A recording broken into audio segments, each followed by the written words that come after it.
Chandrasekhar செலுத்தின cover பண்ணியிருக்காங்க. திருநாவுக்கரசு அவர்கள் செலுத்தின cover பண்ணியிருக்காங்க. ஜெபசிங் அவர்கள் செலுத்தின கவர் பண்ணியிருக்காங்க. சத்யா அவர்கள் செலுத்தின கவர் பண்ணியிருக்காங்க. ஜெயடு செலுத்தின கவர் பண்ணியிருக்காங்க. மலர்மேனி அவர்கள் செலுத்தின கவர் பண்ணியிருக்காங்க.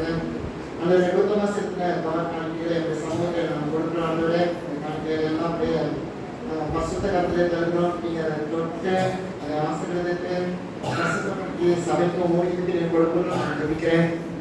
தேவனே, இந்த காணிக்கையானது உடைய பிள்ளைகள் ரொம்ப கலந்து பெற்று இந்த நாள் கூட உடைய சமூகத்தில் ஊழியத்தை கண்டு செலுத்தியிருக்கிறார்கள். ஆண்டவரே, அந்த காணிக்கை உடைய சமூகத்தில் வந்ததுனாலே நீர் இதை ஆசீர்வதித்து இந்த சபைக்கு ஊழியத்தை கொடுக்கணும். அதுபோல என்னுடைய மேன்மையை என்னுடைய ஆசீர்வாதங்கள் குடும்ப வாழ்க்கையை பெற்றுக்கொள்ளணும். ஆகவே அவர்கள் என்னென்ன நன்மைகளை எதிர்பார்த்து நிற்கிறார்களோ அந்த நன்மைகளுடைய வாழ்க்கையை கிடைக்கிறதுக்காக நீங்கள் ஆசீர்வதிக்கணும். நான் சொல்றேன், நீங்க எல்லாமே ஒரு நாளும் போகாத ஆண்டவரே, நீங்க இருக்கீங்கன்னு சொல்லி நாங்கள் நம்பி விசுவாசத்துல நிறைய காரியங்களை நம்ம செய்ய நீங்க பிரயாசம் பண்ணுறோம். ஆண்டவரே, நீங்க ஓடு நீங்க ஆசீர்வதிக்கணும். நான் ஜெபிக்கிறேன். அப்பா, இந்த கவர்காணியை உடைய சமூகத்திலே கொடுத்து ஆசீர்வதித்து எங்களை தாரும் கொடுத்த பிள்ளைகளுடைய வாழ்க்கையில இன்னும் நல்ல வருமானங்களையும் சமாதானத்தையும் விடுதலையும் சந்தோஷத்தையும் ஆண்டவரே தந்தரமே ஜெபிக்கிறோம். புதிய காணிக்கை எங்கள் சமூகத்தை கொடுக்குறோம். தேவையே அதை தொட்டு நீ ஆசீர்வதிங்க. இந்த காணிக்கையில நீ கேட்டுக்கொண்டு பசுப்படுத்தி ஒரு குடும்ப வாழ்க்கையில எந்த ஒரு குழப்பமோ எந்த ஒரு தடையோ எந்த ஒரு பிரச்சனையும் இல்லாதபடிக்கு ஆண்டவரே ஒவ்வொரு நாளுடைய வாழ்க்கையில சமாதானமும் சந்தோஷமும் நிறைந்த ஒரு குடும்ப வாழ்க்கையை இருக்கிறதை நாங்கள் கர்த்தாவே தகவலே உங்க ஸ்தோத்திரம் உடைய வாழ்க்கையை உங்க சமூகத்தை கொண்டு வருகிறோம். நீங்க தொட்டுங்க தொடுங்க, நீங்க ஆசீர்வதிங்க. ஆசீர்வதித்து நம்முடைய பிள்ளைகள் இந்த உடையிலே காணிக்கை கொடுத்து செலுத்தினதுனாலே குடும்பத்திலே தெய்வீக ஆசீர்வாதம் ஆண்டவரே நிறைவான பலன் உண்டாகத்தக்கதாக நாங்கள் இருக்கிறோம். தகவலே உடைய காணிக்கையும் இந்த ஊழியத்துக்கு சபைக்கு தந்ததுக்காக நன்றி. கொடுத்த அடியார்கள் இந்த வாரத்திலே அவர்களுடைய வேலைகளிலேயும் கையின் பிரயோசங்களிலேயும் ஆண்டவரே அவருடைய தொழிலையும் ஆசீர்வாதத்தோடு இருக்க போறதுக்காக ஸ்தோத்திரம். நாட்டுடைய பசுத்தத்தை இயேசு கிறிஸ்து நாமத்தில் வேண்டிக் கொள்கிறோம். நல்லதாகவே ஆமென். விசுவாசம் வந்துட்டு உடைய யாரையும் இயேசு கிறிஸ்து நாமத்தில் ஒரு வார்த்தை வரவேற்கிறேன். சில அறிவிப்புகள் இயேசு நாமத்தின்படி நான் கேட்டுக்கொள்கிறேன். இந்த வாரத்தில் நமக்கு என்ன நடந்துச்சு கேட்டீங்கன்னா, போன ஆகஸ்ட் மாதம் 15ஆம் தேதி நம்ம சபை பிரித்தோம். ஞாபகம் இருக்குன்னு நினைக்கிறேன். அப்படி கிளம்பு தான் தம்பி கூப்பிட்டு வந்து பிரிச்சார். சரிங்களா? அதனால் நமக்கு ஒரு வருஷம் அவருக்கு ஒரு சபை பிரித்து அப்போ வந்து சிசிடிவி கேமராலாம் நாங்கள் அப்போ கல்வி போட்டோம். அதுக்கப்புறம் நம்ம யூஸ் பண்ணவே இல்லை. நேற்று தான் வாழ விட்டுருக்கோம். நேற்று தான் வாழ விட்டுருக்கோம். 4 கேமரா இப்போ ஓடுது. நேற்று 2 கேமரா ஆர்டர் பண்ணியிருக்கோம்.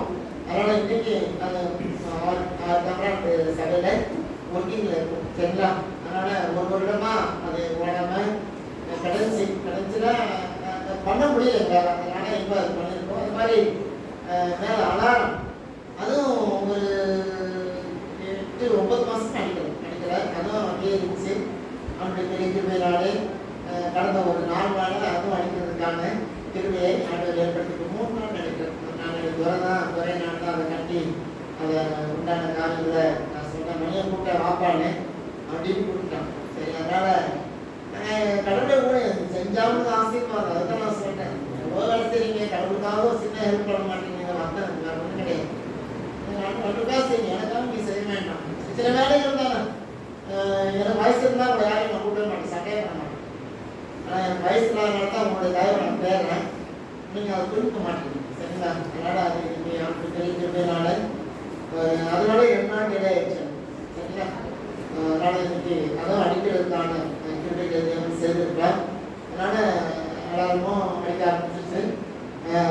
உங்களோட சிசிடிவி கேமராவும் ஓட ஆரம்பிச்சு. சரிங்களா? அவனுடைய நாம மகிமைப்படுத்துகிறாங்க.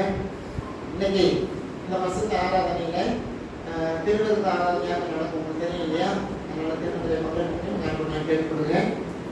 தயவுசெய்து ஊழியத்தில் இருக்கவும் 8 மணிக்குள்ள மறந்துட்டு நீங்கள் யோசிக்கணும். மற்றவங்க கூட இருக்க நினைக்காதீங்க. மற்றவங்க எங்கேயாவது வரட்டும். அது மாதிரி 8 மணிக்கு மேலே வரணும்னா அந்த தமிழ் மாதத்தில் சண்டே கிளாஸ் அனுப்புகிறோம். அடுத்த வாரம் 8 மணிக்கு மேலே வரவங்களுக்கு சித்திரத்தை போய் சண்டே கிளாஸ் எடுத்து அனுப்பணும். வேறு வழி இல்லை. திருத்த மாட்டாங்க. ஐயாவும் எவ்வளோ சொல்லி பார்க்குறாரு. நான் எதுவுமே கண்டுக்கிறதே கிடையாது. சரியா? ஆனால் நீங்களா உங்களுடைய காரியத்தில் எவ்வளோ வேகமாக இருக்கீங்க, ஆண்டு காரியத்தில் ஏன் அவங்க ஸ்லோவாக இருக்கீங்கன்னு தெரியும். சரிங்களா? நாத்துமா கொண்டு வரேன் உங்களை நான் சொல்றேன்னா, ஏன்னா மற்ற கூடத்துக்கு வாங்க நம்ம கட்டாயப்படுத்துறோமா, எதையுமே நாங்கள் சொல்றது கிடையாது. ஞாயிற்றுக்கிழமை பசுக்கு ஆராதனைக்கு ஒரு நாள், ஒரே ஒரு நாள் 2 மணி நேரம் வாங்கினதுக்கு நீங்கள் அதை ஒத்துழைக்க மாட்டீங்க, ரொம்ப கஷ்டமா இருக்கு. அதனால் தயவுசெய்து உங்களை மாற்றிக்க. நான் டைமெல்லாம் எடுத்து நான் உங்களுக்கு என்னுடைய செக்ஷனில் பொறுத்தளவுக்கு டைம் சரியாக முடிச்சு விட்டுருவோம். நீங்கள் அப்படி இருக்க மாட்டீங்க, ஞாயிற்றுக்கிழமை அசைட் பண்ணுறீங்க, யோசிங்க சரிங்களா? சரி யோசிங்க, ஜோ பண்ணி சீக்கிரம் வரதுக்கான முயற்சிகளை நீங்கள் எடுங்க சரிங்களா? அப்புறம் இன்னைக்கு உனக்கு இதெல்லாம் சாப்பாடு கிடைக்குன்னா தேர்வு இருக்கும், ஒரு பிரியாணி இருக்கும், சாப்பிடுங்க. வேலைக்கு இட்லி வாங்கிட்டு என் வேலைக்கு இட்லி கட்டி தரோம் சரிங்க.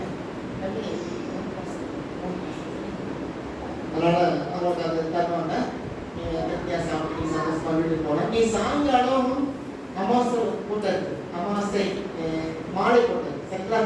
அதனால் அதில் வந்து பவானிக்காவும் மடியாவும் சேர்ந்து அந்த உடையத்தை நடத்துகிறாங்க. அதனால் இன்னைக்கு சாயங்காலம் 5 மணிலேருந்து 7 மணி முடிய அந்த கூட்டங்கள் நம்முடைய ஆலயத்தில் நடைபெறும். அதனால் தயவுசெய்து அமாவாசையில் நீங்கள் சில ஜபங்களை வைத்து நீங்கள் ஜெபிக்க விரும்பினால் தயவுசெய்து சாயங்காலம் 5 மணிக்கு நீங்கள் என்ன பண்ணிக்கணும், நம்முடைய சபைக்குள்ள இருக்கணும் சரிங்களா? அது ரொம்ப உங்களுக்கு ஆசீர்வாதமாக இருக்கும். அதனால் முயற்சி செய்யப்படி நான் அன்போடு நான் கேட்டுக்கொள்கிறேன். இந்த மாதிரி பெரும்பாலும் நான் இங்கே தான் இருப்பேன். உங்களோட நாளைக்கு ஒரு நாள் வெளியே போகிறதுக்கு வாய்ப்பு இருக்குது, லோக்கல் போயிட்டு நான் சாயங்காலம் வந்துடுறேன் சரிங்களா? போகிறதுக்கு இஷ்டம் இல்லை, ஆனால் கூட எப்படி சூழ்நிலைக்கு பார்த்துட்டு நான் செய்வேன் சரிங்களா? அதனால் ஜோம் பண்ணிக்கங்க. அப்புறம் வெள்ளிக்கிழமை மாலை கூட்டங்கள் சிறப்பாக நடந்துட்டு இருந்து சிறப்பாக நடத்தி கொண்டிருக்காங்க. மலரக்கா வந்தாங்க, அருமையாக பாட்டு பாடினாங்க, அவங்களுடைய பிள்ளைங்களை சிறப்பாக செஞ்சுட்டு இருக்காங்க. அவங்க பாட்டு சத்யாமா வந்து அழகாக ஆராதனை நடத்துகிறாங்க, பவனியக்கா வந்து அழகாக ஜபங்களை நடத்துகிறாங்க, சித்திரா அருமையாக செய்து கொடுக்குது, ரொம்ப பியூட்டியாக பண்ணுறாங்க. வெள்ளிக்கிழமை நீங்கள் அந்த கூட்டங்கள்லாம் பார்க்கும்போது தேவன் அற்புதமாக பிள்ளைகள் பயன்படுத்திட்டு இருக்காரு. அதனால் இந்த வாய்ப்புகள்லாம் உங்களுக்கு கிடைக்கலங்கிறது நீங்கள் ஒரு நாளைக்கு கஷ்டப்படுவீங்க சரிங்களா? அதனால் மரணங்களை வளர்கிறதுக்கான வாய்ப்புகள் கொடுத்து அவங்க என்ன பண்ணுறோம், உருவாக்கிட்டு இருக்கோம் சரிங்களா?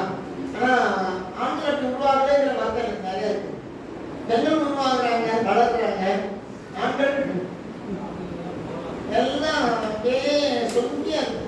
நம்மளாம் வளரணும் அப்படிங்கிற அந்த இது இருந்தால் நம்ம செய்யணும். நான் நேரத்தில் ஒரு மைக்கில் வந்து கேட்டான், மாஸ்டர் உங்களுக்கு என்ன கஷ்டம்? ஆனால் என் சமையல் எப்படி மக்கள் போய் அழகாக நாளை சேர்த்தா கூட சூப்பராக அவங்களே நடத்துவாங்க, மெயின்டெனன்ஸ் பண்ணுவாங்க என் குடும்ப மக்கள். மற்றபடி எல்லாமே என்ன யாருமே போகிறேன் யாருமே பார்க்குறேன், சூப்பராக பார்க்குறேன்.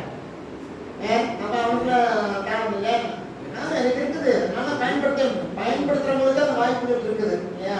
அதனால் நான் கோயில் கூட யாரையும் நான் பிரபு கூப்பிட்டேன், பிரபு இன்னும் மணி வாங்க அப்படின்னு சயின்ஸ் போட்டு வச்சுருக்கேன், என்னன்னு தெரியல சரியா? அதனால் வாய்ப்புகள் கிடைக்குது, வாய்ப்புகள் இருக்கிறது வாய்ப்புகளை நீங்கள் பயன்படுத்திக்கணும். அதனால் எல்லா சபையிலும் உங்களுக்கு வாய்ப்புகள்லாம் கிடைக்காது. அதனால் அந்த மொழிகளை நான் உருவாக்கிட்டு நாங்கள் எவ்வளோ நாளைக்கு இருக்கணும்னு எனக்கு தெரியாது சரிங்களா? ஒரு மகிமையான தரமான ஊழியத்தை நீங்கள் செய்யணுங்கிறது என்னுடைய ஆசை சரிங்களா? இதுக்காகவே நம்ம உருவாக்க போகிறோம். அப்புறம் நான் போன பிற்பாடு யாரும் உருவாக்க மாட்டாங்க சரிங்களா? உங்களை அப்படியே போட்டு வறுத்து எடுத்துருவாங்க. அதனால் காலங்கள் வந்து ரொம்ப சுருக்கிட்டே வருது. அதனால் அந்த காலத்தை நீங்கள் பயன்படுத்திங்க. போல சொல்கிறவங்க சொல்லுவாங்க, அதெல்லாம் பார்த்தா நான் முடியுமே பண்ண முடியாது, எவ்வளோ பேர் குத்துறாங்க, ஈட்டியை வச்சு குத்திருக்காங்க சரியா? ஆமாம், தலையில் சபடி வச்சு அடிச்சிருக்காங்க. அதனால் தாங்கிட்டு தான் வழித்து நம்ம பண்ணிட்டு இருக்கோம். அதனால் அதை பற்றிலாம் நான் யோசிக்கிறதே கிடையாது. அடுத்த வாரத்தில் வந்து 8 மணிக்கு மேலே வர கட்டுமாருக்கு வந்து சண்டே கிளாஸ் போயிருக்கும் சரியா? ஆமாம், சர்டிஃபிகேட் நேரம் சண்டே கிளாஸ் போயிருக்கும், சித்திராயிட்டு போயிருந்தேன்.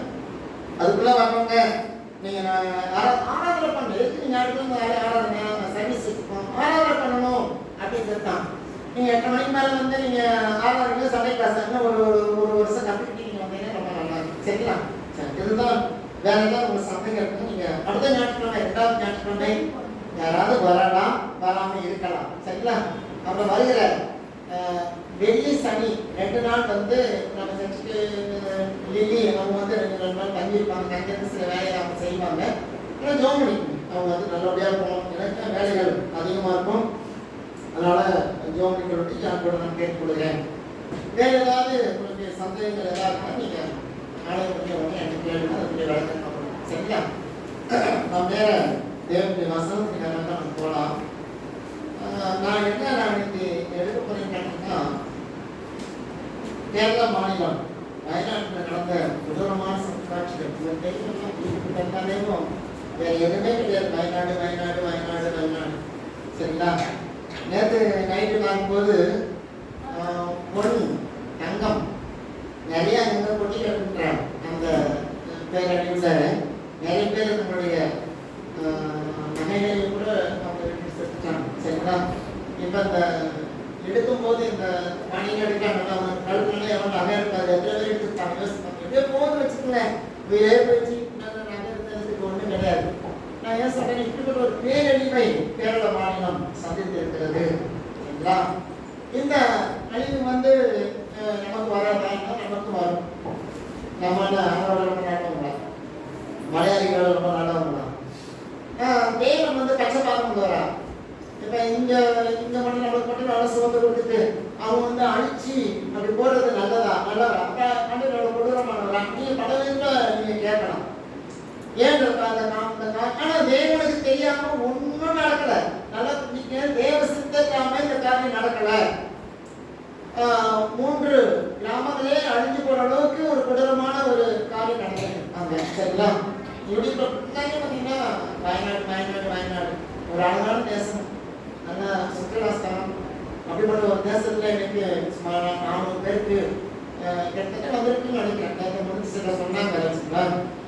அப்போ அந்த மாதிரி ஒரு அழிந்து போய் ஒரு நிலைமையில இருக்கிற ஒரு தேசத்துல இன்னைக்கு நம்ம பார்க்குறோம்.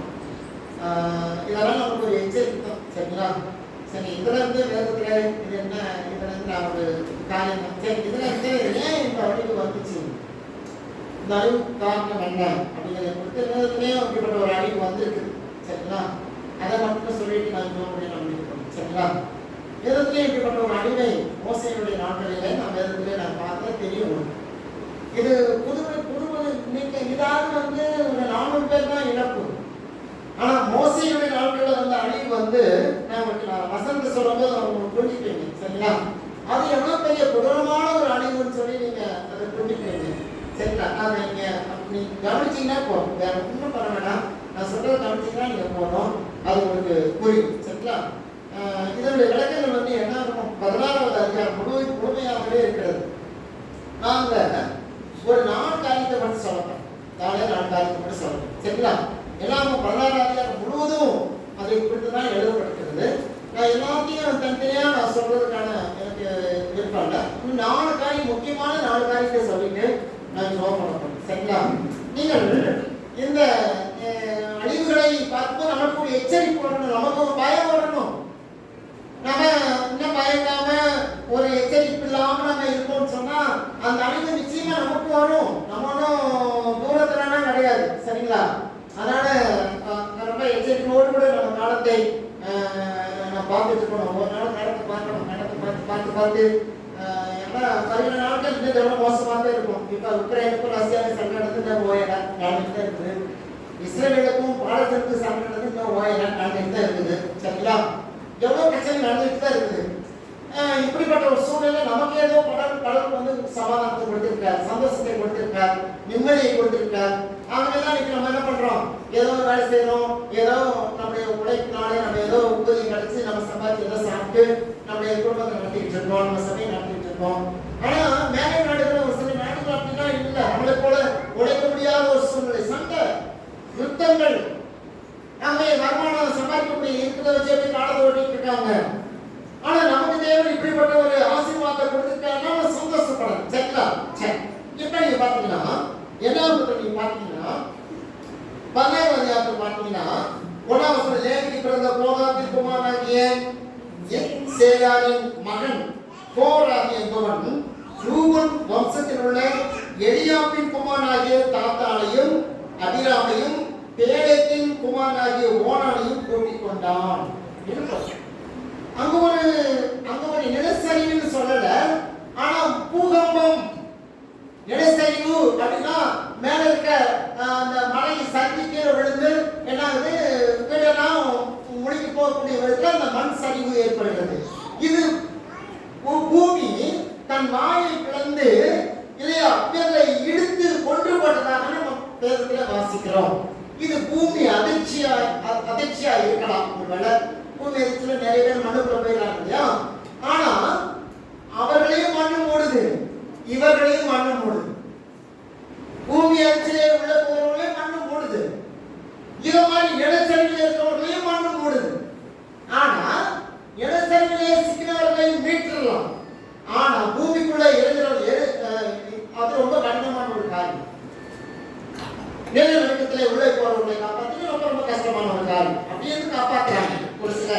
நல்ல காரியங்களை வச்சு செய்யலாம். சரிங்களா? இப்ப பழைய ஏற்பாட்டில் லேவிக்கு பிறந்த கோகாத்தின் குமாரனாகிய இஸ்தேயாவின் மகன் கோராகி என்பவன், இந்த கோராகி என்ன பாருங்க, கோராகி என்பவன் ரூபன் வம்சத்தில் உள்ள எலியாபின் குமாரனாகிய தாத்தானையும் அபிராமையும் பேலேத்தின் குமாரனாகிய ஓனானையும் கூட்டிக் கொண்டு என்ன செய்யறான், இஸ்ரவேல் புத்திரரின் சபைக்கு தலைவர்களும் சங்கத்துக்கு அழைக்கப்பட்டவர்களும் பிரபலமானவர்களுமாகிய 250 பேர்களோடு கூட மோசேக்கு முன்பதாக எழுப்பி என்ன நடக்குது? ஊழியத்துக்கு விரோதமாய் எழுப்புகிற ஒரு சக்தி, தீய சக்தியை நாம் பார்க்கிறோம். மோசேயும் ஆரோனும் ரொம்ப அழகாக அந்த சபையை நடத்தி கொண்டிருக்கிறார்கள். எகிப்திலிருந்து கானானுக்கு அழகாக, கானான் என்பது இப்ப இருக்க வயநாடு தான். கானான் வந்து ரொம்ப செழிப்பான, அங்க சொல்ற பாலும் தேனும் ஓடுகிற தேசம் இல்லையா, சகல விதமான கனிகளும் விருட்சங்களும் உண்டாகிற ஒரு தேசம் அப்படின்னு பைபிள்ல போட்டுக்குது. ஒரு திராட்சை கொலைய 4 பேர் 2 பேர் சமக்கூடிய விதத்துல அவ்வளவு பெரிய குலையா இருக்கிற ஒரு தேசம் அந்த கானான் தேசம். அந்த கானான் தேசத்தையும் இப்ப இருக்க இந்த வயநாடு ஒப்பிட்டு பார்க்கலாம். அப்ப அப்படிப்பட்ட ஒரு தேசத்தை நோக்கி போறாங்க. போறாங்க. போற வழியில இவர்களுக்கு ஒரு சம்பவம் நடக்கிறது. இங்கு இந்த ஊழியத்தை கெடுப்பதற்கு, இந்த ஐக்கியத்தை கெடுப்பதற்கு இல்லையா ஒரு கூட்டம் போடுறாங்க. அது ஒருத்தன் அதுக்கு தலைமையான்னு கேட்டீங்கன்னா அவன் தான் கோராகு அப்படின்னு போட்டு. இன்னைக்கு நம்முடைய ஊழியத்தை கெடுக்கிறதுக்கும் நம்முடைய சபையை கெடுக்கிறதுக்கும் ஏதாவது ஒரு கோராகு உள்ள இருப்பாங்க. தெரியாது, சபையை தத்தமா பேசிக்கிட்டு ஊழியத்தை பற்றி கொலை சொல்லிக்கிட்டு ஊழியக்காரரை பற்றி கொலை சொல்லிக்கிட்டு இதெல்லாம் கோராகுடைய கூட்டங்கள் சொல்லிட்டே இருப்பாங்க. அவங்க சபைக்கு வர மாட்டாங்க. சபைக்கு வராதவங்களே கோராகு தாங்க. சபைக்கு வராதவங்க யாரு? கோராகு கூட்டம் தான். கோராகு கூட்டம் வராது. அவங்க தவற எண்ண மாட்டாங்க. அவங்க சபையில ஒரு சில காரியத்தை பார்த்து குறையாவே பார்த்துக்கிட்டு ஊழியத்தை குறையாவே சொல்லிக்கிட்டு அவங்களும் வாழாம வர்றவங்களும் வாழ விடாம இதெல்லாம் கோராகுடைய கூட்டத்தா. அவர்கள் தனியா இருக்க மாட்டாங்க. கோராகுடைய கூட்டத்தை வந்து தனியா இருப்பாங்க. தனியா அவங்க ஒரு குரூப்பை சேர்க்கிறாங்க. அதுதான் யாருன்னு கேட்டீங்கன்னா எலியாபின் குமாரனாகிய தாத்தானையும் அபிராமையும் பேலேத்தின் குமாரனாகிய ஓனானையும். இந்த பேலேத்தின் குமாரன் ஓனானும் இங்க மட்டும் தான் பார்க்கிறோம். மற்ற எங்கேயும் வரமாட்டாரு, கூட இருக்க மாட்டாரு. அது கொஞ்சம் உஷாராயிட்டாரு. ஆனா இவங்க 2 பேரும் மாட்டிக்கிறாங்க. யாரு அப்படின்னா எலியாபின் குமாரனாகிய தாத்தானும் அபிராமும் ஒன்று சேர்ந்துக்கிறாங்க. கோராகுடைய பேச்சுக்கு, கோராகுடைய தந்திரத்துக்கு, கோராகுடைய மந்திரத்துக்கு. நான் சொல்றேன், கோராகு அப்படியே தந்திரமா பேசுவான். கோராகு நல்ல ஆசையா பேசுவான். ஆனா உங்களுக்கு அது நல்லது போல தெரியும். ஆனா அவ்வளவு தீமையை தான் சொல்றான். ஊழியத்தை கெடுக்கணும், சபையை கெடுக்கணும், ஊழியத்தை அழைக்கணும், சபையை உடைக்கணும். இதுதான் அவனுடைய நோக்கம். ஆகவே அவன் ஒரு 50 பேரை எதிர்பார்த்துட்டான். பாருங்க, நீங்க பாத்தீங்கன்னா இஸ்ரவேல் புத்திரரின் 2ஆம் வசனம், புத்திரரின் சபைக்கு தலைவர்களும் சங்கத்துக்கு அழைக்கப்பட்டவர்களும் பிரபலமானவர்களாகிய 250 பேர்களுடன் கூட மோசேக்கு முன்பதாக எழுதுகிறான். மோசே அவர்கள் என்னைக்கு என் முனைப்புல ஒரு சின்ன பிரச்சனை வந்தா நான் வந்து புலம்புறேன், கஷ்டப்படுறேன், எவ்வளவு நன்றி இல்லாம இருக்காங்க. ஆனா மோசேக்கு எவ்வளவு கஷ்டம் யோசிப்பார். 250 பேர், நீ அமெரிக்கா 50 பேர் உட்கார்ந்துருக்கோம். ஆனா அவருக்கு எதிராக எழுதின போது 250 பேர் எழுதினார்கள்.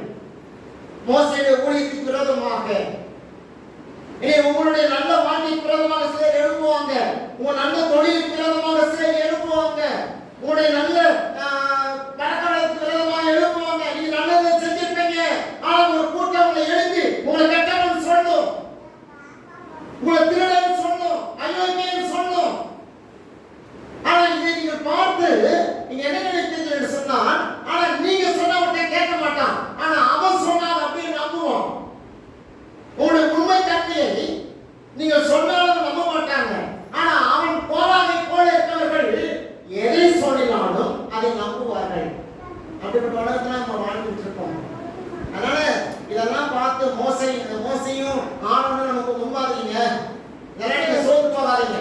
உங்களுக்கு விரோதமாக, உங்க குடும்பத்துக்கு விரோதமாக, உங்க தொழிலுக்கு விரோதமாக, உங்க ஊழியத்துக்கு விரோதமாக, உங்கள் தனிப்பட்ட மனிதனுக்கு விரோதமாக செயல்படுகிற எந்த ஒரு தீய சக்தியையும் நாம் சமாளிக்கணும்னா மோசேக்கு முன்பாக வச்சுக்குவோம். மோசே என்ன சொல்கிறார்? அவருக்கு விரோதமாக இன்னொரு இந்த கூட்டிட்டான் கோராக்கு. சரிங்களா? இப்ப 3ஆம் வசனம், மோசேக்கும் ஆரோனுக்கு விரோதமாக கூட்டம் கூடி. இந்த மனிதர்கள் ஒரு சிலர் தான், யார் வளர்றாங்களோ அவங்கள தான் மெயினா பார்ப்பாங்க. யார் நல்ல திடமா இருக்காங்களோ அவங்கள தான் அவங்க பிடிக்க பார்ப்பாங்க. சொத்தை எல்லாம் கண்ணுக்கு தெரியாது, சொல்ல எல்லாம் கண்ணுக்கு தெரியாது. ஊழியத்துல யார் வளர்றாங்க, ஊழியத்துல யார் கனி கொடுக்குறாங்க, ஊழியத்துல யார் வல்லமையா இருக்காங்க, அவங்கள உடைக்கணும், அவங்கள வச்சு சமயம் கெடுக்கணும். இதுதான் நீங்க இருக்க காரியங்களில் நடக்கிற ஒரு காரியம். அதுதான் ஏதோ ஒரு போராட ஒரு கூட்டமாக எழுப்பி சபையை உடைத்து ஊழியத்தை உடைத்து, இன்னைக்கு என்ன பண்றாங்க? தந்திரமா என்ன செய்யறாங்க? தங்களுடைய இஷ்டத்தை, தங்களுடைய சுயத்தை அவங்க நிறைவேற்றிக் கொள்கிறார்கள். நீங்க பாத்தீங்கன்னா என்ன நடக்குதுன்னு கேட்டீங்கன்னா, மோசேக்கும் ஆரோனுக்கும் விரோதமாய் கூட்டம் கூடி அவனை நோக்கி நீங்க என்ன சொல்றாங்க? நீங்கள் மிஞ்சி போகிறீர்கள், சபையார் எல்லாரும் பரிசுத்தமானவர்கள், கர்த்தர் நடுவில் இருக்கிறாரே, இப்படி இருக்க கர்த்தருடைய சபைக்கு மேலாக உங்களை ஏன் உயர்த்துகிறீர்கள்?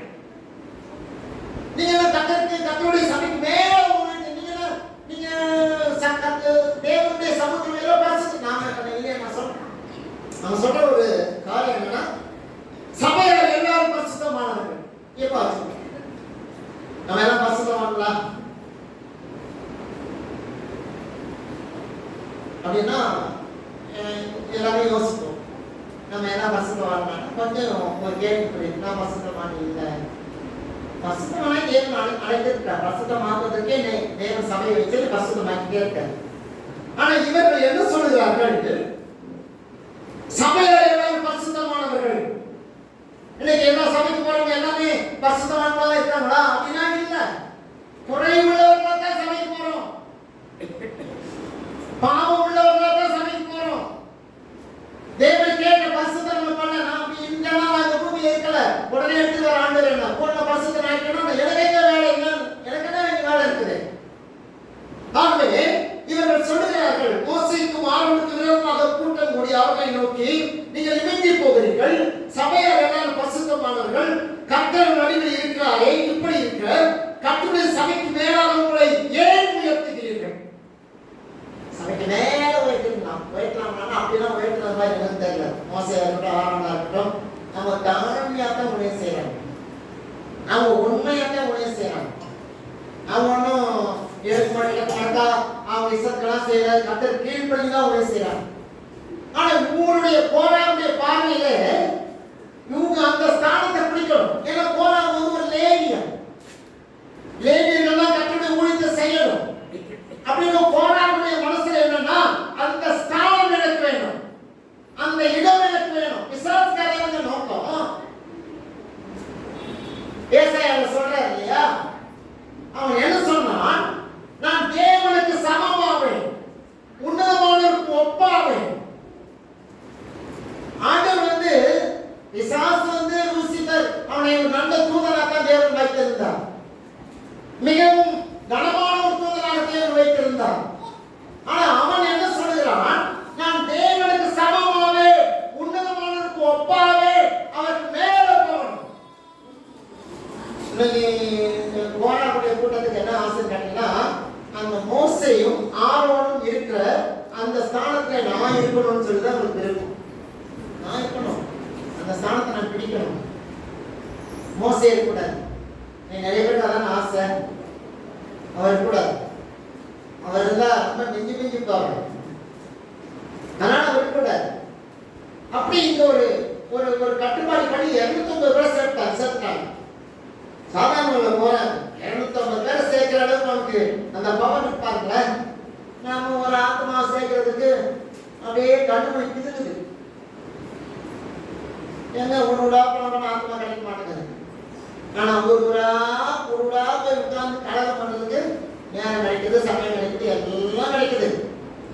ஆனா ஆத்மா கூப்பிடலான்னு பார்த்தேன் முடியல. இவன்கிட்ட நம்ம வந்து சாப்பிட்டு சொல்லிட்டு என்ன பண்றோம், நம்முடைய காலங்களே கடத்திட்டு இருக்கோம். சரிங்களா? நம்மளும் வர மாட்டோம், போறவங்களே விட மாட்டோம். நிறைய பேர் அப்படிதான் பண்றோம். நம்ம நீங்களே சாலைக்கு போக மாட்டீங்க, போறவங்களே இருப்பீங்க.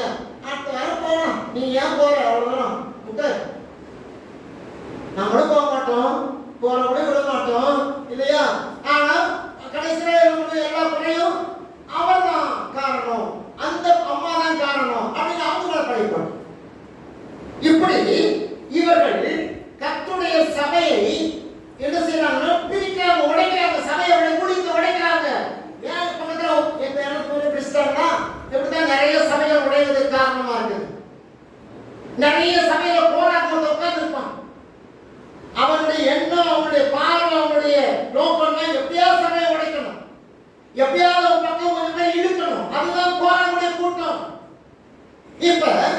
இப்ப உங்களுடைய ஆசைப்படி ஏன் அப்படிப்பட்ட ஒரு அழிவு அங்க அங்க வந்துச்சுன்னா ஒரு வேலை இப்படிப்பட்ட ஒரு சூழ்நிலை நடந்திருக்குமா அப்படின்ற ஒரு கேள்விதான். நீங்க பாத்தீங்கன்னா அந்த பகுதியில பாத்தீங்கன்னா தேவனை அறிந்தவர்கள் தான் ஊழியத்துக்கு விரோதமா இருக்கணும். தேவனை அறியாதவங்க யாரும் புறஜாதிகள் வந்து ஊழியத்துக்கு விரோதமா வரமாட்டாங்க. தேவனை அறிந்தவர்கள் இல்லையா, வேதத்தை புரிந்தவர்கள் தான் என்ன செய்யறாங்க, அவங்க ஊழியத்துக்கு விரோதமா செயல்படுவாங்க. தேவனை அறியாத தேவன் யாருன்னு தெரியும் உங்களுக்கு, ஊழியம் என்னன்னு தெரியும், சபை என்னன்னு தெரியும், ஆராதனை என்னன்னு தெரியும். நீங்கள் தான் ஊழியத்துக்கு விரோதமான காரியங்களை போராடுறது தெரியும். நம்ம எங்க இருந்தோம், எகிப்துல எப்படி இருந்தோம், அடிமையா இருந்தோம். எப்படி பாவம் நடத்தினான், கொடூரமாய் நடத்தினான். அப்ப இங்கிருந்து தேவனை விடுவித்து கொண்டு வருகிறார், செங்கடலை கடக்க பண்ணுகிறார், பல அற்புதங்களை, தண்ணீர் அவர்களுக்கு கசப்பா இருந்தது அதை மாற்றி கொடுக்கிறார். எத்தனை கண்களுக்கு எத்தனை அவர்கள் வானத்திலிருந்து மண்ணா போடப்படுகிறது, அதை புசிக்கிறார்கள். இப்படி அநேக அற்புதங்களை கண்ணுக்கு நேராக பார்த்தவர்கள் இன்றைக்கு பொறுப்பு, நான் அந்த தலைமை பொறுப்பில் இருக்க வேண்டும், அந்த ஸ்தானத்தை அடைய வேண்டும் என்பதற்காக மோசேயையும் ஆரோனையும் அவர்கள் கெடுத்ததாக தெரியல, ஊழியத்தை கெடுக்கிறார்கள், சபையை கெடுக்கிறார்கள். ஆரோனையும் மோசேயும் கெடுத்தது மாதிரி நம்ம யோசிக்காதீங்க. ஆனா அவருடைய நோக்கம் அப்படிதான் இருந்துச்சு. ஆனா அவர்கள் சபையை கெடுக்கிறார்கள், ஊழியத்தை கெடுக்கிறார்கள். அவர்கள்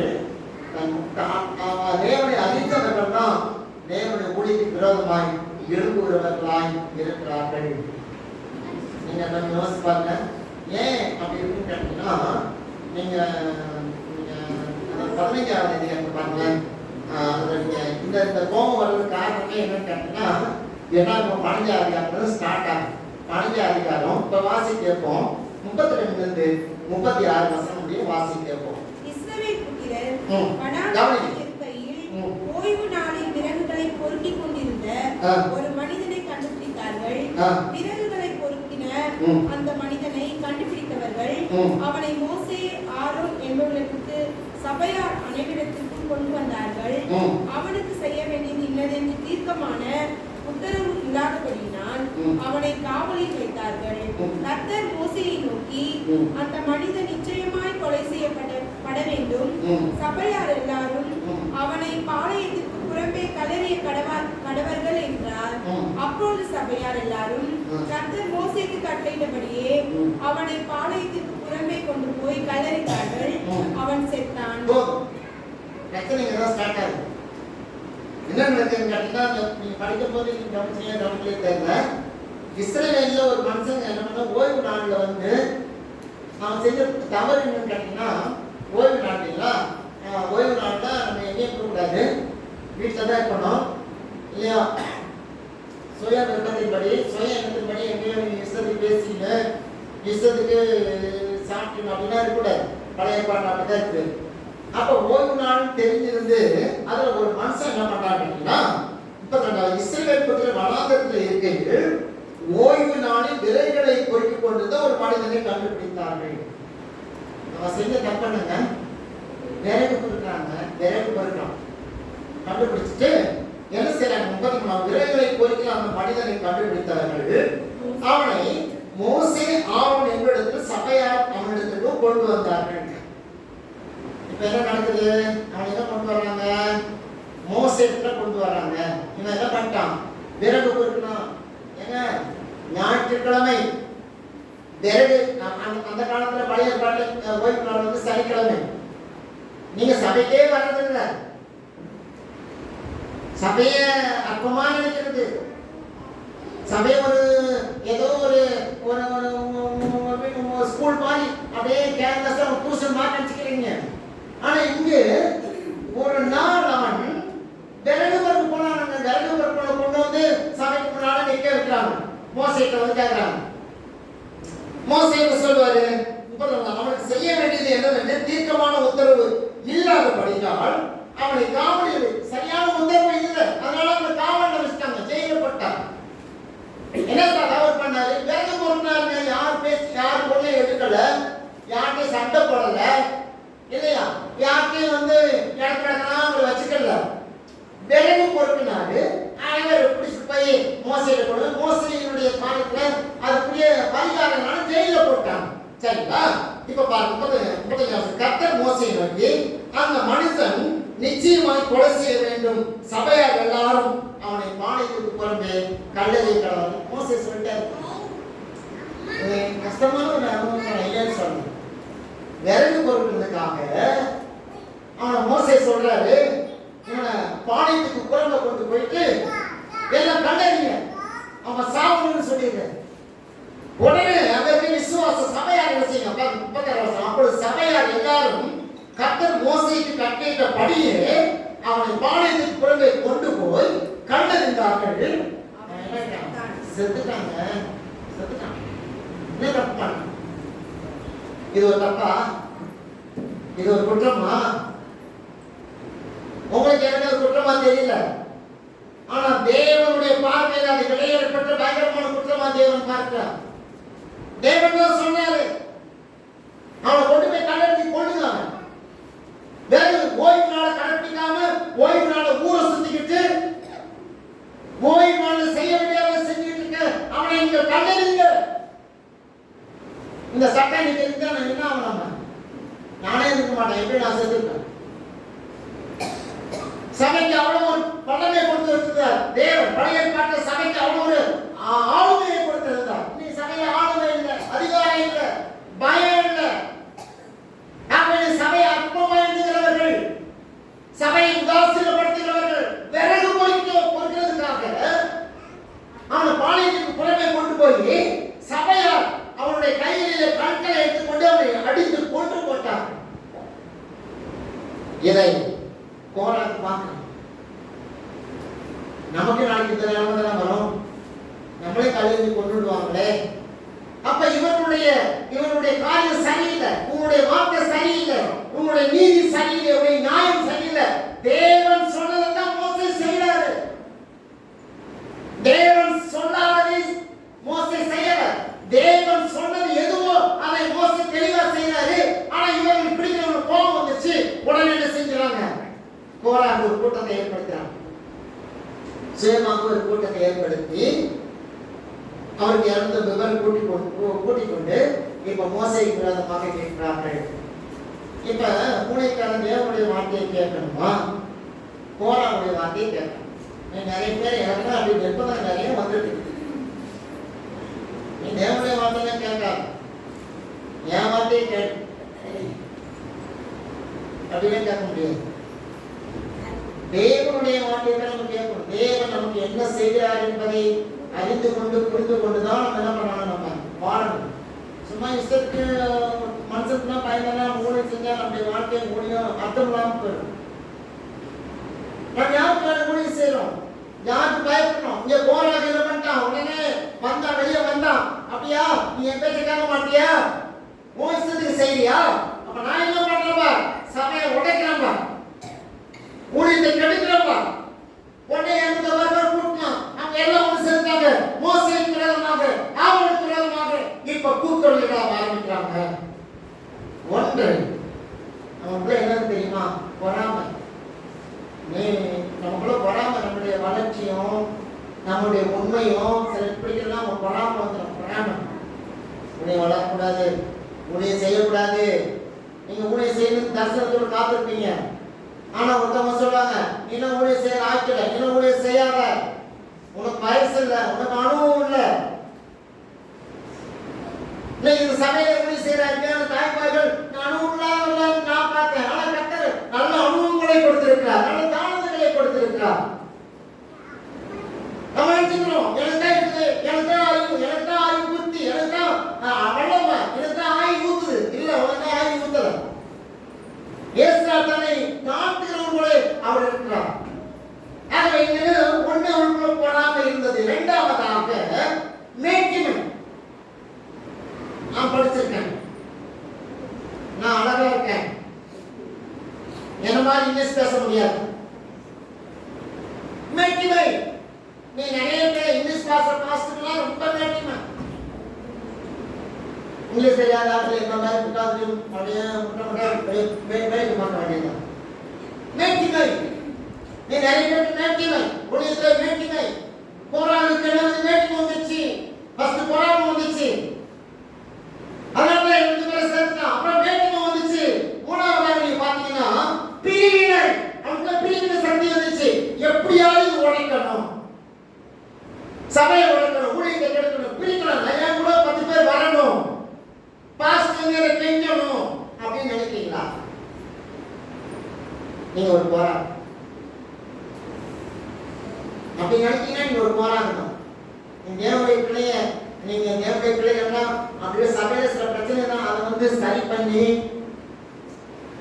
அந்த பிரச்சனைக்கு தீர்வு காட்டுறதை விட்டுட்டு குறையாவே சொல்லிட்டு தடை மேல தடையாவே வச்சுக்கிட்டு அப்ப அந்த ஊழியம் வளர்வதற்கான தடையை கொண்டு வரணும். நம்ம வந்து சரியான தேவனுடைய பிள்ளைகள் இல்லை.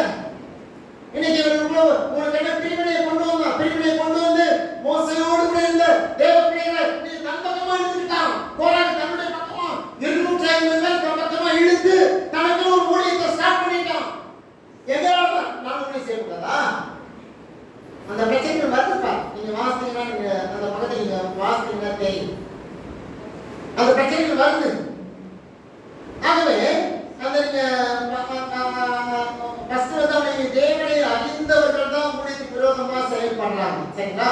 ரெண்டாவது நீங்க பாத்தீங்கன்னா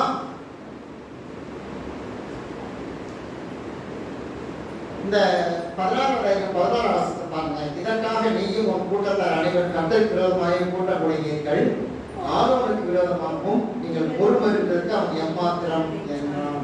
இரண்டாவதாக ஐக்கியத்திலே முறுமுறுப்பு. மெயினான இருக்க ஒரு ஊழியம் மோசையாலே ஆண்டவர் தான் மோசையை கொண்டு இந்த ஊழியத்தை செய்து கொண்டிருக்கிறார். நல்ல ஐக்கியமா போறாங்க.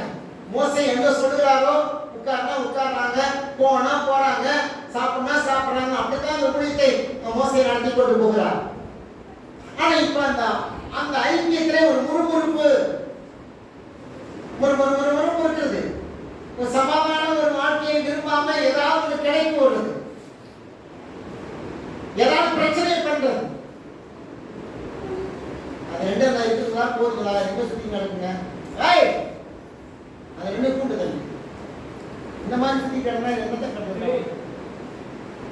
நான் கூட்டேன்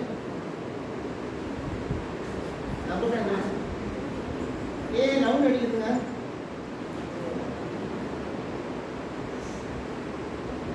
இவ்வளவு உட்கார மாட்டீங்களா?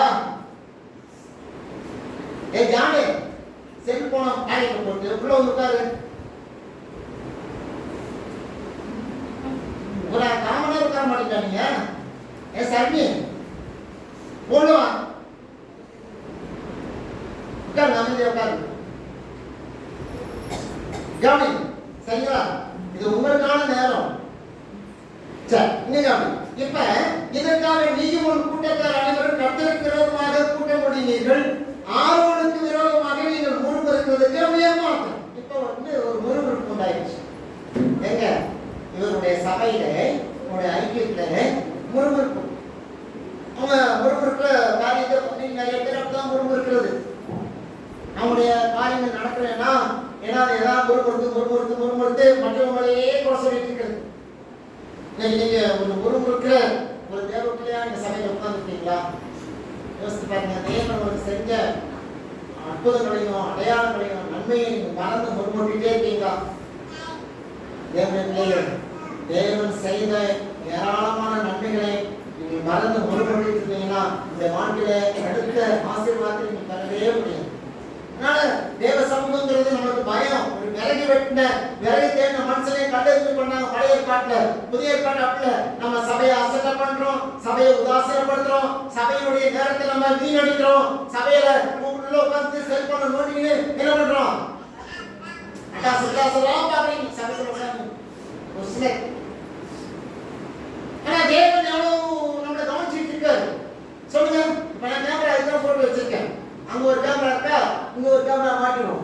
அப்ப யார் யாராவது என்னென்ன பண்றாங்கன்னு சொல்லி போட்டு காட்டு டிவியில போட்டுரும். நீங்க என்னென்ன பார்த்துருக்கீங்க, நீங்க ஆறாவது நேரத்துல, ஜப நேரத்துல, செய்தி நேரத்துல தூங்குறவங்க ராஜாயா தூங்குவார். அவருக்கு பெர்மிஷன் கொடுத்துட்டாங்க, தூங்குறதுக்கு பெர்மிஷன் கொடுத்துட்டோம். ஆமா 3 பேர் அவங்க தூங்குறது. ஏன்னா அவங்களுக்கு ஒரு ஏசி வாங்கி கொடுப்பாங்க, தூங்குறதுக்கு ஒரு ஏசி.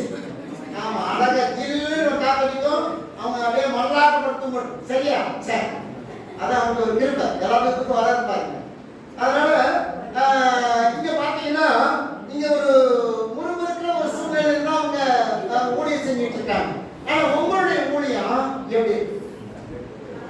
ஊழியத்துல முறுமுறுத்திட்டு பாஸ்டர் மேல முறுமுறுத்திக்கிட்டு, சபை மேல முறுமுறுத்திக்கிட்டு, ஐக்கியத்தை மேல முறுமுறுத்திட்டு வாழ்ந்துட்டு இருக்கீங்களா?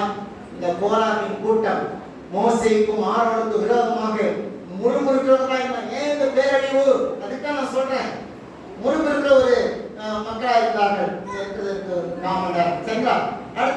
அடுத்த ஒரு காரியம், மூன்றாவது, நீங்கள் அதே 14 வசனம் நீங்க வாசித்தீங்கன்னா நான் வாசிக்கிறேன். பின்பு மோசே எலியாபின் குமாரனாகிய தாத்தானையும் அபிராமையும் அழைத்து அனுப்பினான். அவர்கள் நாங்கள் வருவதில்லை, சபைக்கு ஒத்து போகாதவர்கள். ஏன்னா மோசே எவ்வளவு தேவனுடைய மனிதன். நீ இது 2 உட்காரீங்க, 2 சைத்தாங்க. ஆனா மோசே இறங்கி போய் கூப்பிடாரு, வா சபைக்குள்ள வா, ஊழியத்துல வா, நீ ஐக்கியமாயிரு. நீ எப்படியே கண்டு போயிட்ட, மறுபடியும் வந்து இந்த ஊழியத்துல நிறைவான பகுதியா நீ கூப்பிடுறாருங்க. அவன் என்ன சொல்றான் பாருங்க, இதற்காக நீயும் உன் கூட்டத்தார் அனைவரும் கத்தரிக்கூடாமல் கூட்ட முடிவீர்கள். அதை 12 வசனம். பின்பு மோசே எலியாபின் குமாரனாகிய தாத்தானையும் அபிராமையும் அழைத்து அனுப்பினான். அவர்கள் நாங்கள் வருவதில்லை, நான் ஊழியத்துக்கு வர மாட்டேன், சபைக்கு வர மாட்டேன். யாருக்கு நஷ்டம்? நீ சபைக்கு வரல உனக்கு நஷ்டம், நீ ஊழியம் செய்யல உனக்கு நஷ்டம், நீ ஐக்கியத்தில் உனக்கு நஷ்டம், அவங்களுக்கு நஷ்டம் கிடையாது. அதனால நீங்க நினைச்சுக்கிறீங்க நான் ஊழியத்துக்கு போட்டா சபை ஊழியம் கூட மாட்டோம். நான் சொல்றேன், நான் செத்தால் சபை சொல்றேன். அதுக்கான மக்கள் நான் உருவாக்கி வச்சிருக்கேன். நான் ஏன் சபை மூடிடுவாங்களா? அதெல்லாம் கூட மாட்டாங்க. எல்லாருக்கும் எல்லா கிருபைகளையும் மறந்து தேவன் சபையை கொடுத்து வச்சிருக்காரு. யாரும் சொத்தை நான் வச்சிருக்கல. நான் பாஸ் தான் என்ன நடத்தணும் அப்படியெல்லாம் அந்த சபையில கிடையாது. ஆகவே கூப்பிடுறாரு, மா அப்படின்னு கூப்பிட்டா நான் வர முடியாது. நிறைய ஆட்கள் அப்படிதான் இருக்காங்க, கூப்பிடுவோம் சபைக்கு வாங்க ஊழியம் செய்யுங்க, நான் வர மாட்டேன். நானே வரணும், எனக்கே வந்து அழைப்பு தேவையில்லை, ஊழியம் தேவையில்லை, சபை தேவையில்லை. நானு எங்க வீட்டுக்காரி, என் மனைவி, என் பிள்ளைங்க நாங்க தனியா காலம் நடத்து. நீ நிறைய பேர் அப்படித்தான் உலக பாரம்பரியத்துக்கு வந்து மேல கீழே விழுந்து இன்னைக்கு மதிப்பு இல்லாம மரியாதை இல்லாம சபையினுடைய விலாசம் இல்லாம அடைய எத்தனை பேர் சபையுக்கு போனோம்னா நீ பார்த்துட்டானே குடுற என்ன ஆயிட்டான்? இந்த நாடு போச்சு, நாடு எங்க நல்லா இருக்குது, 1 மணி நேரம் சமயம் அதுக்கு முடிஞ்ச அப்படியே கொடுக்குறாங்க, நினைச்சு நிக்க முடியல. இங்க என்னாச்சு? அவனுக்கு மூப்பரு, ஆமா தேர்வு தலைமுறை ஒரு வந்து மலர்கதா சொல்லுவாங்க. என்ன அதான் ஒரு இடிக்கிறாங்க வந்து நான் அதெல்லாம் போட்டுக்கிட்டு நீ மூப்பன் யாரும் உட்காரிட்டீங்க. இதுங்க மூப்பர் பாதையை கொடுத்து வச்சு திருநத கையில கொஞ்சம் குடியான்னா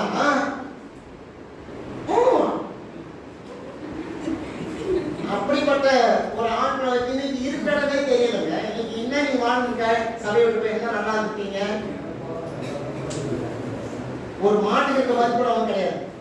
இந்த தொப்பை வந்தாங்க, தொப்பை வரதில்லை இல்லையா? அதான் நிறைய காரணங்கள். நான் என்ன சொல்றேன் கேட்டீங்கன்னா, இப்படி போய் என்னத்தை நீங்க நல்லா மாட்டி நல்லா ஊழியம் பண்ணிட்டீங்க, பண்ண முடியாது. அது மாதிரி நீங்க போராட்டம் என்ன பண்ணா, ஒரு பெரிய கூட்டத்தை கூட்டிட்டு நானும் ஊழியம் பண்ணிடுவேன், நானும் சபையை கட்டிடுவேன், நானும் பெரியவராக ஆசைப்பட்டான். முடிச்சா முடியாதுங்க. ஊழியத்தை கெடுத்துட்டு, ஒரு சபையை கெடுத்துட்டு நீ நல்லா இருப்ப நினைச்சா நடக்கவே நடக்காது. தேவன் ஜீவன் உள்ளவர்.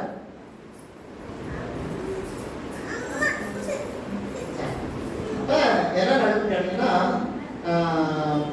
ஊழியக்காரன் மதிக்கிறது கொஞ்சம் கூட பயம் கிடையாது. ஊழியக்காரன் பயப்படணும், சில அவருக்கு பயப்படணும். ஊழியக்காரன் பண்ணாரு மோசே ஆகணும், அவர் கூப்பிடுறாரு வாப்பா அப்படின்னு. நான் வர்றதில்லை. அப்படிங்கும்போது மோசே எவ்வளவு கஷ்டம் இருக்குன்னு யோசிப்பார்ல. அந்த வசனத்தை நீங்க தொடர்ந்து நான் வாசிக்கிறேன், நீங்க கவனிக்கும். இந்த பெறாத வசனத்துலேருந்து, இந்த வனாந்திரத்தை எங்களை கொண்டு போடும்படி பாலும் தேன் ஓடுகிற தேசத்துல எங்களை கொண்டு வந்து அப்ப காரியமும் எங்க துறைத்தனமும் பண்ண பார்க்கிறாயோ, மேலும் நீ எங்களை பாலும் தேன் ஓடுகிற தேசத்துக்கு கொண்டு வந்தும் இல்லை, வந்ததில்லை. எங்களுக்கு வயல்களையும் திராட்சை தோட்டங்களும் சோதரமாக கொடுத்ததும் இல்லை. இந்த மனிதனுடைய கண்களை பிடுங்க பார்க்கிறாயோ, நாங்கள் வருகிறதில்லை என்றார். என்னென்ன குறை சொல்றாங்க பாருங்க. போனைய வரமாட்டே சொல்லிட்டு போய, அதுக்கு எத்தனை குறை? மோசே மேலையும் ஆரோன் மேலையும் எத்தனை குறைய வைக்கிறாங்க பாருங்க. 14 வசனம், நீ எங்களை பாலும் தேனும் ஓடுகிற தேசத்துக்கு கொண்டு வந்தது இல்லை. அவங்க சொல்றாங்க, நீ எங்களை கொண்டு போய் பாலும் தேன் ஓடுற தேசத்தை கொண்டு போய் சேர்க்க போறியா? நீ செய்ய மாட்ட. அப்புறம் என்ன சொல்றாங்க, எங்களுக்கு வயல்களையும் திராட்சை தோட்டங்களையும் சோதனமாக நீ கொடுக்க போறியா? கொடுக்க மாட்ட. அப்புறம் இந்த மனிதனுடைய கண்களை பிடிக்க பார்க்கிறாயா? அவங்க என்ன சொல்றாங்க, என் கண்ணை பிடிக்க பார்க்கிறீங்க, நான் கடுகாரங்க. மோசையும் ஆரோனையும் கோராவுடைய கூட்டத்தார் கழுகுகளை போல பார்க்கிறாங்க. இந்த வார்த்தை கேட்ட உடனே மோசை அந்த அப்பொழுது மோசை கடும் கோபம் கொண்டது. அவன் கட்டளை நோக்கி அவர்கள் சொல்லும் இந்த காணிக்கையை அங்கீகரிக்கிற அவர்கள் செலுத்தும் காணிக்கையை அங்கீகரிக்கிறோ, நான் அவர்களிடத்தில் ஒரு கழுதையை முதலாக எடுத்துக்கொள்ளலையே, அவர்கள் ஒருவனுக்கும் யாதொரு கொள்ளாமல் நான் செய்யலையே. இப்படிலாம் பேசுறாங்க. என்ன தேவ மனிதனுடைய வேதனை அதுதான். ஒரு குற்றம் இல்லாம போய் அவன் போய் அப்படி பேசுறாங்களே, எனதானா என் கண்ணப்பிடிக்க பாக்குறியா அப்படின்னா அர்த்தம். உன் பாக்கெட்டை பிடித்ததாகவும் உன் வீட்டுல இருக்க எடுத்துக்கிட்டதாகவும் இங்க என் கண்ணை பிடிக்க பாக்குறியான்னு சொல்லி ஒரு அவதூறு சொல்றாங்க. அப்படிதான் மோசே தேவனுடைய பாதத்துல அவர் விழுந்த அழுகிற ஒரு காரியத்தை பார்க்கிறோம். ஆண்டவருடைய காரியத்தை நீங்க 16 வசனம், பின்பு மோசே கோரானை நோக்கி நீங்க உன் கூட்டத்தார் யாரும் நாளை கர்த்தருடைய சந்நிதியில் வாருங்கள் அப்படின்னு சொல்லி எச்சரிக்கிறார். சரிங்களா? இன்னைக்கு இந்த கால நேரத்தில் தேவையில்லை, நீங்கள் யாருடைய கூட்டத்தில் இருக்கீங்க? தேவனுடைய பிள்ளைகள் வாழ்ந்த அந்த கூட்டத்தில் இருக்கீங்களா? நான் போராடுன்னு ஒரு கூட்டம் இருக்குது, சமை கிடைக்கிறது உடைக்க கிடைக்கிற அந்த கூட்டத்தில் பார்த்தீங்க. சில ஆட்கள் வந்து நைஸா பேசுவாங்க, நீ ஊழியம் செய்யற, நீ பாட்டு எடுக்கிற, உன்னைக்கிறாங்க, உனக்கு அந்த பொறுப்பு என்ன அப்படியே பொண்ணாங்க. ஆமை எவ்வளவு பேச மாட்டாங்க, அடைக்கு போயிருப்பாங்க. அவங்க பாவம் ஏன்னா உதவாங்க நம்ம வீட்டில் போய், அதனால அமைதியா இருப்பாங்க. சில ஆட்கள் பொங்கா இருக்கான் அப்படின்னு அந்த காலத்துல ஆண்கள் கேட்டா இந்த ரெண்டு பொங்கா இருக்கான். இப்ப பாத்தீங்கன்னா இவர்கள் சபை ஊழியம் ஊழியர்களை கொஞ்சம் கூட மதிக்க மாட்டாங்க. சபையும் மதிக்க மாட்டாங்க, ஊழியம் மதிக்க மாட்டாங்க, ஊழியக்காரனும் மதிக்க மாட்டாங்க. அவங்க தங்களுக்கு திறமை இருக்கு, தங்களுக்கு தாளம் இருக்குது அப்படின்னு என்ன பண்ணுவாங்க. நான் சொல்றேன், என்ன மாதிரி ஒரு சாதாரண ஒரு மனுஷனை தூக்கி எரிஞ்சு போயிருக்காங்க. மோஸ்ட்லி எவ்வளவு பெரிய தேவ மனிதன் சொல்லுங்க, எவ்வளவு பெரிய தேவ ஆரோன், எவ்வளவு பெரிய தேவ மனிதன். அவர்கள் மதிக்காத ஒரு மனிதன் எப்படி தேவ சமூகத்தில் நிற்க முடியும்? உடம்புடைய தேவ மனிதனுக்கு பயம் இல்லாமல் பேசி பேசிவிட்டு. நான் கடைசியா ஒரு வசனத்தை நான் சொல்லி நான் படிச்சேன். சரிங்களா? 16 அதிகாரம் நீங்க 26, 27 வருஷம் பார்த்தீங்கன்னா அவன் சபையாரை நோக்கி இந்த துஷ்ட மனிதன் சகல பாவங்களிலும் நீங்கள் மாறிக்கொள்ளாததற்கு அவர்கள் கூடாரங்களை விட்டு விலகி அவர்களுக்கு உண்டானவர்கள் ஒன்றிலும் தொழாதீர்கள் என்றார். அப்படியே அவர்கள் போராடி தாத்தான் அபிராம் என்பவருடைய வாசஸ்தலத்தை விட்டு விலகி போனார்கள். தாத்தானும் அபிராமும் வெளியே வந்து தங்கள் பெண் ஜாதிகள் பிள்ளைகள் குழந்தைகளோடு தங்கள் கூடார வாசல் நின்றார்கள். துஷ்ட மனிதர்கள், சபையை கெடுக்கிறவர்கள் துஷ்டர்கள், ஊழியத்தை கெடுக்கிறவர்கள் துஷ்டர்கள், வெளியே இருந்தவங்களை யாராவது கெடுத்தாலும் துஷ்டர்கள். நலம் கிடையாது. ஒரு ஊழியத்தில் பிரச்சனை இருந்தால் அந்த ஊழியத்தை சரிப்படுத்தி அதை மேன்மைப்படுத்துறதா நல்லவங்க. ஊழியத்தை கெடுக்கிறவர்கள் துஷ்டர்கள். நீ செய்ய ஊழியத்துக்கு விரோதமா எழும்புறவர்கள் துஷ்டர்கள். தேவனுக்கு வரங்களை கொடுத்து, கிருபைகளை கொடுத்து, தானங்களை கொடுத்து ஊழியத்தை உன்னை மேன்மையாக வைத்திருக்கிறார். அந்த ஊழியத்தை கெடுக்க நினைக்கிறவர்கள் துஷ்டர்கள், துஷ்டர்கள். சில ஊழியர்கள் சொல்லுவாங்க, நீ ஏன் ஊழியர்களே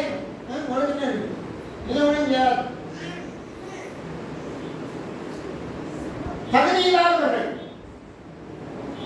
இங்கு துஷ்டர்கள். வசனம் தெளிவா சொல்கிறது இல்லையா? அன்றைய வசனம் என்ன சொல்கிறது பாருங்கள், 26 வசனம். அவன் சபையாரை நோக்கி இந்த துஷ்ட மனிதன் சகல பாவங்களிலும், அவனுக்குள்ள பாவம் இருக்குங்க, அந்த துஷ்ட மனிதனுக்குள்ள பாவம் இருக்குது. நீங்கள் வாரி போடாதபடிக்கு நான் சொல்றேன், ஒரு கெட்டவனோட சேர்த்து கை கோர்த்து அவனுடைய நட்பு தான் வேணும்னு சொல்லி நீ நல்லவனை பகைச்சேனா நீ வாரி போடப்படுவான். ஒரு துஷ்டனுடைய உறவு வேணும் அப்படி நல்லவனை நீ கை விட்டுட்டு ஒரு துஷ்டனோட கை கோர்த்துட்டா உன் காரியம் ஜெயிப்பதற்காக நீ செய்வாய் என்றால் நீ வாரி கொள்ளப்படுவாய். மாறிக்கொள்ளாதபடிக்கு அவர் கூடாரங்களை விட்டு விலகி அவர் உண்டான ஒன்று தொடாத, அவங்களுடைய தீக்காக ஓடாத. அவன் அக்கிரமக்கார துஷ்டன் தெரிஞ்சிச்சா அவனுடைய டீயும் அவனுடைய பிஸ்கட்காக நாக்க தொங்க போட்டு ஓடாத. வேண்டாம், அவன் துஷ்டன். நீ நிறைய என்ன பண்றான் அதெல்லாம் பார்க்கவே இல்லை. நான் வாங்கிட்டாரு, நான் குச்சேன் பிச்சட் வருமா, பிச்சட் வாங்கிட்டு கொடுத்தா போதும், டீ பிச்சட் கொடுத்தா போதும். துஷ்டனா இருந்தாங்க, எவனா இருந்தாங்க, சபையை கெடுத்தவனா இருந்தாங்க, ஊழியத்தை கெடுத்தவனா இருந்தாங்க, எனக்கு என்ன வேணும்? பெரியவங்க இந்த காலை நேரத்தில் நீங்கள் உங்களுடைய சமநாசம், உங்களுடைய உறவு யாரை சார்ந்து இருக்கிறது? துஷ்டனோட சார்ந்து இருக்கிறதா? இல்ல தேவ பிள்ளைகளோடு கூட நீங்க சார்ந்து இருக்கிறீர்களா? இல்ல ஊழியம் செய்த தேவ பிள்ளைகளோட இணைந்து இருக்கிறீர்களா? நீங்கள் கனி கொடுப்பீர்கள், நீங்கள் விருத்தி அடைவீர்கள். ஊழியம் செய்வோடு இணைஞ்சி, ஊழியம் செய்வோடு பழகி, ஊழியம் செய்வோடு கூட நீங்கள் ஐக்கியப்படும்போது கர்த்தர் உங்களை செழிப்பாக, மேன்மையாக, ஆசீர்வாதமாக மாற்றுவார். என்ன அவனா அற்பமா வச்சுட்டு இவனா அவனா? நான் சொல்றேன், நம்ம ஊழியத்தில் இந்த முப்பேடி நாட்கள்ல உங்கள்கிட்ட தெரியும், காட்டில் வந்து கழுவி உங்களுடைய கவர்மெண்ட் பண்ணி எவ்வளோ தெரியுமா? அதெல்லாம் அந்த ஊழியக்காரனா நீங்க எந்த இடத்துல வச்சிருக்கீங்க? அப்புறமா நினைக்கிறீங்களா? உன்னா கடத்து புரியுவங்க. அந்த ஊழியம் கிடைக்கிறவங்க எத்தனை பேர் ஏற்றிட்டு இருக்காங்க, எத்தனை உங்களுக்கு அந்த கிருப்பையை கொடுத்துருக்கிறாங்க. பிரியமானவர்களே, சரி இப்போ யாரும் அதெல்லாம் படிக்க சரிங்களா? சரி, இப்படி இருக்கிறதுனால என்ன நடக்குதுன்னா ஆண்டு பயங்கர கோபம் வந்துச்சு.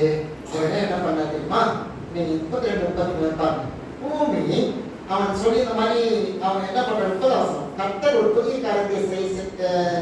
காரியத்தை நேரிட்டு செய்தால் பூமி தன் வாயை திறந்து இவர்கள் உயிரோடு பாதாளத்தில் இறந்ததாக இவர்களையும் இவர்கள் உண்டான யாவையும் விழிப்பு போட்டதையானால் இந்த மனிதர்கள் கர்த்தரை அவமதித்தவர்கள் என்பதை அறிந்து கொள்வீர்கள் என்றான்.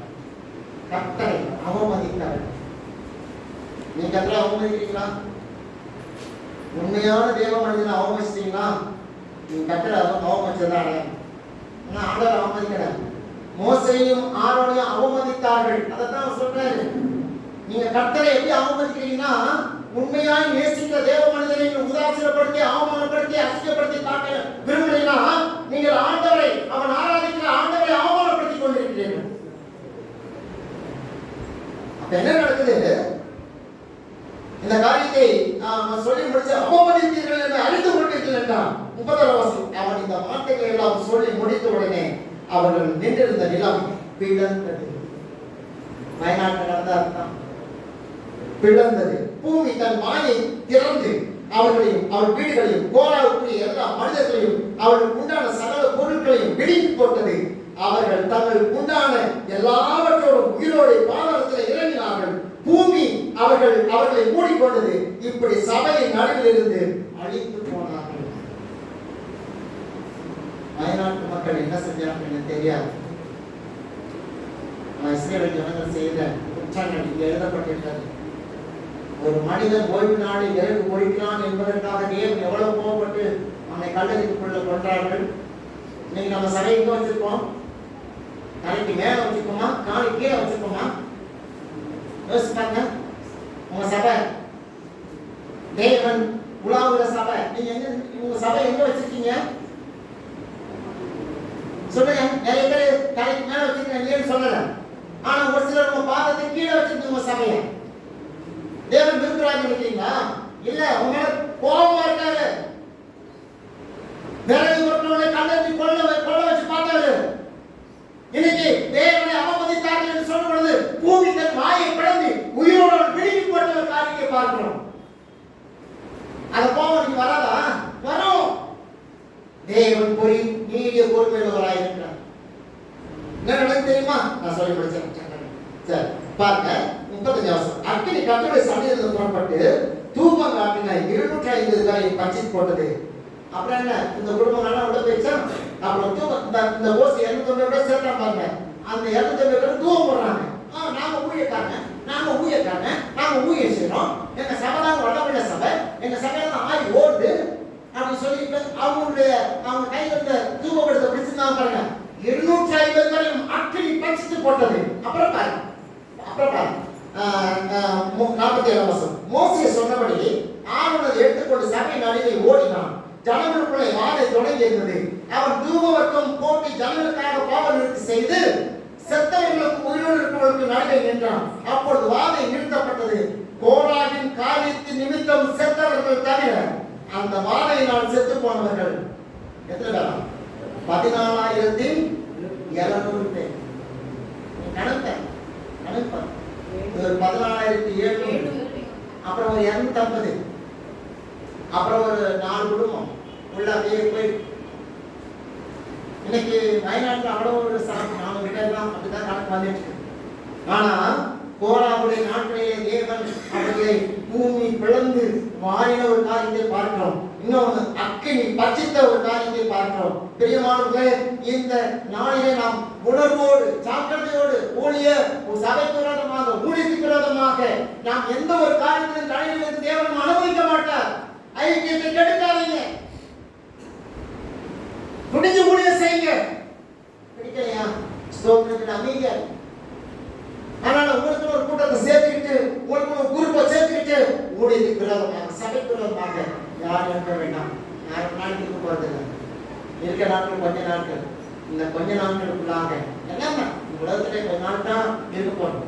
ஆனால் அதுவரையும் இயேசுக்கு பிரயோஜனமாக, இயேசுக்கு சாட்சியாக, அவருடைய ஊழியத்தில் ஏதோ ஒரு விதத்தில் உதவியாக இருக்கு. நான் தேவராஜ்யத்தை கடந்து போவோம். தேவன் நம்மை ஆசீர்வதித்தார். நான் நன்மைப்படி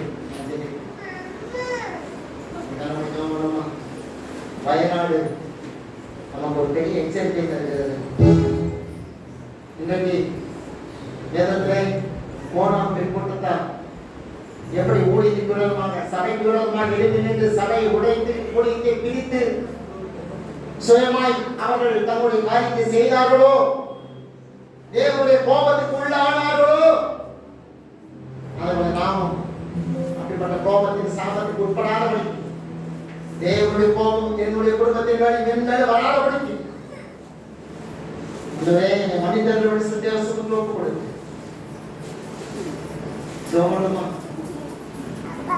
தேவனே இந்த நல்ல நாளுக்காக நன்றி செலுத்துகிறோம். வயநாட்டில் நடந்த காரியத்தை நம்ம பார்க்கிறோம். மோசையுடைய நாட்களிலே பூமி பிளந்து நடுவே வாழ்ந்த மக்களை அப்படியே இழுத்து மூழ்கெடுத்தது போல எங்களுக்கு அப்படிப்பட்ட ஒரு தினசரி வராம இருக்கலாம். ஆனா இப்படிப்பட்ட ஒரு சூழ்நிலை வரலாம். ஆனா நிலவுக்கு வரலாம் ஆண்டவரே, நாங்கள் பூமிக்குள்ள போகலாம் ஆண்டவரே. ஆனா எங்களை காப்பாற்றி வைத்திருக்கிறீரே உமக்கு நன்றி, என்னை பாதுகாத்து வைத்திருக்கிறீரே உமக்கு நன்றி. உமக்கு நன்றி ஆண்டவரே. நம்ம வாழ்கிற நாட்களிலே உன் பயந்து ஜீவிக்க திருவைதான் அதை தாழ்த்துக்கிறோம். நீ பரிசுத்த கருத்தில் கொடுக்கிறோம். உமக்கே மகிமை உண்டாகட்டும். இயேசு கிறிஸ்துவின் நாமத்தில் வேண்டிக் கொள்கிறோம் நல்ல பிதாவே, ஆமென். தயவுசெய்து இந்த திருமணத்துக்கு ஆயத்தப்படுவோம். அமைதியோடு கூட இருந்து இந்த பரிசுத்த பந்தியிலே பங்கெடுப்போம். அதனால அந்த இடங்களில் சத்தம் வராம சேரணும். சத்தம் வரக்கூடாது. நான் வீட்டு சொல்லுவேன், இது ஒரு முக்கியமான ஒரு நேரத்தை பயன்படுத்தணும்னு சொல்லுவேன்.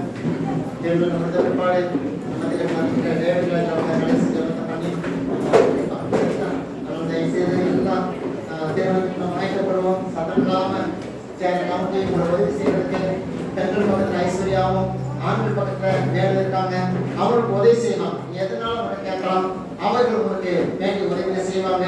நம்முடைய கோயில் பிள்ளைங்களும் உங்களுக்கு பாடல் மூலியமாக